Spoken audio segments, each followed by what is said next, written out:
சட்டசபையில மக்கள் பிரச்சனை விவாதம் பண்ண சொன்னா சண்டை போட்டுட்டு இருக்காங்க. சட்டசபை லைவ் இந்த அளவுக்கு ஓடும்போது இந்த வயசு காலங்கள்லாம் இந்த அளவுக்கு அடிக்க பாயறாங்கன்னா லைவ் மட்டும் இல்லன்னு வைங்களேன், நிலைமை என்ன ஆயிருக்கும்? வேற ஒண்ணும் இல்ல, இந்த ஒட்டுமொத்த திமுக காரங்களும் ரியல் ரவுடிகளா மாறி இருப்பாங்க. ஆக்சுவலா இந்த சண்டை, இந்த அடிக்க பாயறதெல்லாம், இதுக்கான ட்ரிகர் பாயிண்ட் எல்லாம் எங்க ஆரம்பிச்சு தெரியுமா? நேத்து முந்தின வரைக்கும் இவங்களோட பொருளாதாரத்துல கை வைக்கவில்லை. நேத்து இந்த பரந்தூர் ஏர்போர்ட்டை கேன்சல் பண்ண உடனே தான் ட்ரிகர் ஆயிருக்காங்க. திமுக குடும்பம், திமுக எம்எல்ஏக்கள், திமுக முன்னாள் மந்திரிகள் கிட்ட ஆயிரக்கணக்கான கோடிகள் கருப்பு பணம் என்ன ஒட்டுமொத்த பணமும் பரந்தூர்ல தான் முடங்கி இருக்கு. கரெக்டா 2022 வருஷம் ஆகஸ்ட் மாசம் திமுக அரசாங்கம் பரந்தூர்ல ஏர்போர்ட்டை கொண்டு வரதுக்கான திட்டத்தை வகுக்கிறாங்க. காஞ்சிபுரம் மாவட்டத்துல 13 கிராமங்களை இதுக்காகவே கண்டெடுக்கிறாங்க. விவசாய நிலங்கள் உட்பட கிட்டத்தட்ட 5746 ஏக்கர்ஸ் இந்த பரந்தூர் விமான நிலையத்தை அமைக்கிறதுக்காக ஐடென்டிஃபை பண்றாங்க. ப்ராஜெக்ட் ஆரம்பிச்ச உடனே திமுக முதலிகள் என்ன பண்ணாங்க தெரியுமா? அடிச்ச பல லட்சம் கோடிகள்ல சில ஆயிரம் கோடிகளை மட்டும் இதுல கொஞ்சம் விதைச்சு போடலாம் அப்படின்னு சொல்லிட்டு இன்வெஸ்ட்மெண்ட் பண்ண ஆரம்பிக்கிறாங்க. அதுவும் நூதனமா எப்படி வேலை பார்த்துருக்காங்க தெரியுமா? சொல்றேன் கேளுங்க. 2021-22 காலகட்டத்தில் பரந்தூர்ல ஒரு ஏக்கரோட வேல்யூ வேணும்னா, அதாவது அரசாங்கத்தால நிர்ணயிக்கப்பட்ட விலை வேணும்னா கிட்டத்தட்ட 8 ல இருந்து 9 லட்சம் ரூபாய். ஒரு ஏக்கர் வெறும் 8 லட்சமா இருந்தது எப்படி 65 லட்சமா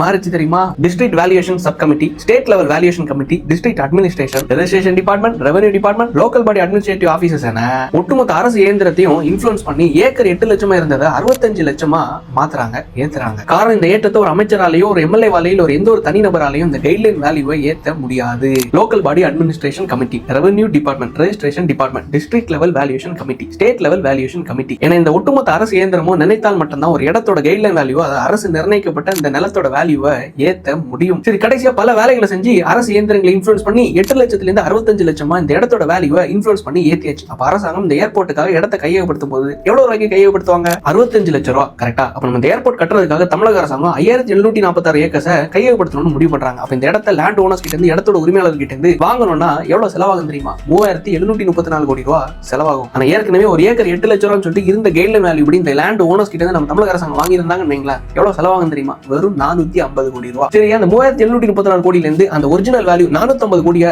கம்மி பண்ணுங்களேன், எவ்வளவு வருது? 3284 கோடி ரூபாய். சரி, அந்த 3284 கோடி ரூபாய் நம்ம வரி பணம் யாருக்கு நஷ்டமாகுது தெரியுமா? நம்ம தமிழக அரசாங்கத்துக்கு. சரி, நஷ்டமாகுச்சுன்னா யாருக்கு லாபமா போய் யாரோட பாக்கெட்ல போய் சேருது தெரியுமா? திமுக குடும்பத்துக்கும், திமுக முன்னாள் அமைச்சர்களுக்கும், இன்னைக்கு சட்டசபையில பிரஷர் ஏறி சண்டை போடுறாங்களே அந்த இந்நாள் எம்எல்ஏக்களுக்கும். சரி, இப்ப ஏர்போர்ட்டை கை விட்டாச்சு. அப்ப இப்ப யாருக்கு நஷ்டம்? திமுக குடும்பத்துக்கும், திமுக முன்னாள் அமைச்சர்களுக்கும், திமுக இந்நாள் எம்எல்ஏக்களுக்கும் தான். அதனாலதான் பொருளாதாரத்துல கை வச்ச உடனே ட்ரிகர் ஆகி பிரஷர் ஏறி கிளடுகள்லாம் அடிக்க பாஞ்சிட்டாங்க இன்னைக்கு சட்டசபையில. இனிமே இவங்களுக்கு ஒன்னும் குறைஞ்சு போகல, மம்மட்டியை எடுத்துட்டு கையிலையும் கட்டிட்டு அங்க போய் விவசாயம் பண்ண வேண்டியதுதான். இத்தகைய முடிவினை எடுத்து அரசு பணமும் மக்கள் பணமும் விரயமாகுவதை தடுத்த அரசுக்கும் முதலமைச்சர் திரு விஜய் அவர்களுக்கும் மனமார்ந்த நன்றினை தெரிவித்துக் கொள்கிறேன். விவசாயிகள் இந்த பக்கம் கொண்டாடுறாங்க, உளுந்த பொறுப்புகள் இந்த பக்கம் பிரஷர்ல துடிக்கிறாங்க. இதே விமான நிலையத்துக்கான மாற்றிடம் விரைந்து தேர்ந்தெடுக்கப்பட்டு சட்டசபையில் திமுக உளுந்த பொறுப்புகளின் சண்டை புறக்கணிக்கப்பட்டு மக்கள் பிரச்சனை விவாதிக்கப்பட்டு அதற்கான தீர்வு கண்டறியப்படும் என்று நம்பி விடைபெறுகிறேன். நன்றி, வணக்கம்.